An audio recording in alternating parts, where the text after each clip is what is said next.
the channel. If you're new, this is Kaylon with the Crowds. We are a family of 3 traveling the world one place at a time, because that's how you get it done. No?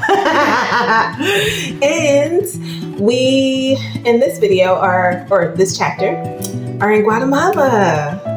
So, enjoy. And let's hop into it. Welcome to Guatemala. This is such a beautiful country. The views, the food, the many outdoor experiences make this such a special place. And on our second day here, we went to Caoba Farms. It's a farm-to-table restaurant with a greenhouse, farm animals, including bunnies, a playground. They also offer aerial silk classes for both kids and adults. Most of our time was spent in the playground area while waiting for our food to go. And you could walk around many paths that they have there.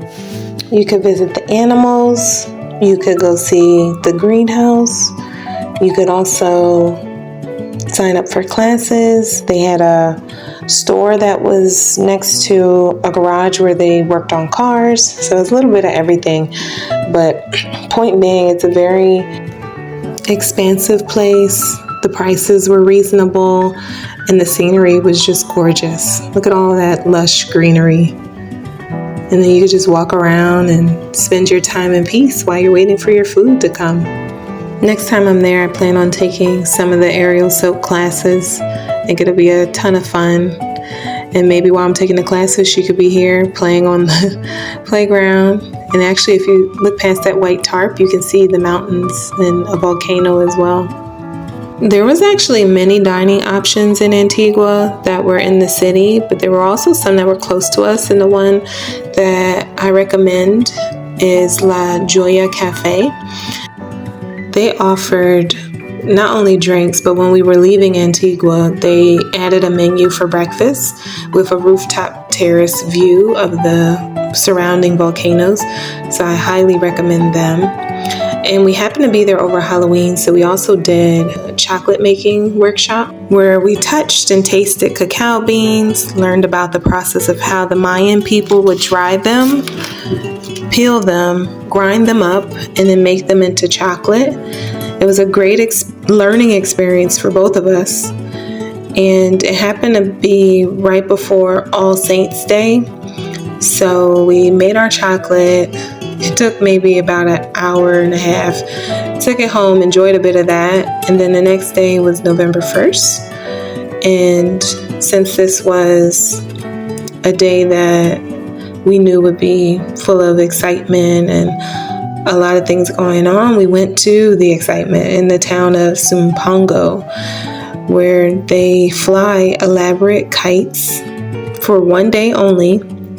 And people come from all over to see these magnificent, they call them varetas, or kites. They're handmade, and then they put them on display.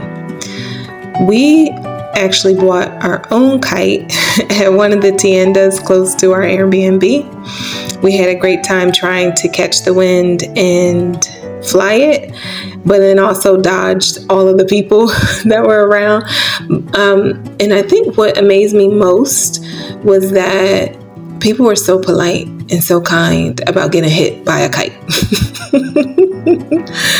So that was the highlight for me. Amongst seeing, these beautiful kites up close, the kindness of the people was just really nice. And this is people from all over the world. I met somebody there from New Orleans and then another young lady from New York. And some people I talked to, we didn't even speak the same language, but it was still just very communal and felt like we were all there for a huge celebration and just to have a great time.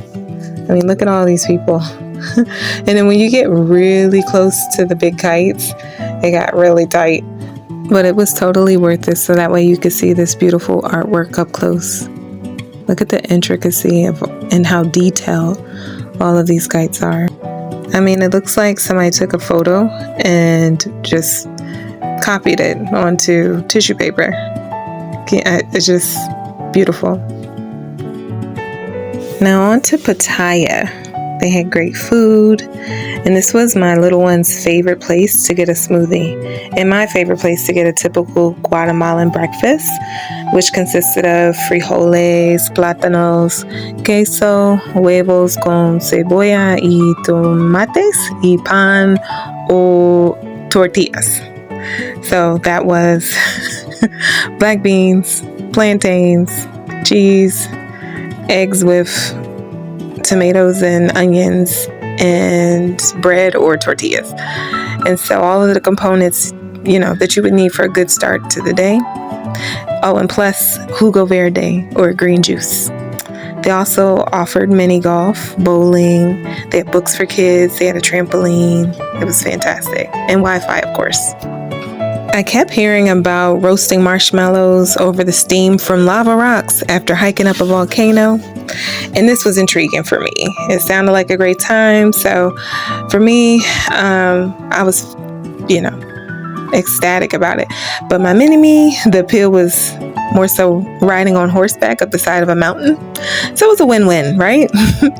This hike was the most difficult I have ever done. And maybe because I usually consider hiking long walks on somewhat flat surfaces, this was not that. The elevation in itself could have done me in. It took over an hour and a half to hike to the point of the volcano where we would roast the marshmallows, and it was full of muddy / poopy trails since there were horses all along the route. I'm happy and feel very accomplished that I made it up, and feel grateful to have been able to share this experience with my youngest daughter. And I believe it'll stick with her and show her that mommy's strong. This also helped in making me feel like I could accomplish so many things. I've already done so much, but this made me feel like I was unstoppable. And of course, there's no reward without a little risk. So, cheers to us. Tune in next time for the rest of our journey.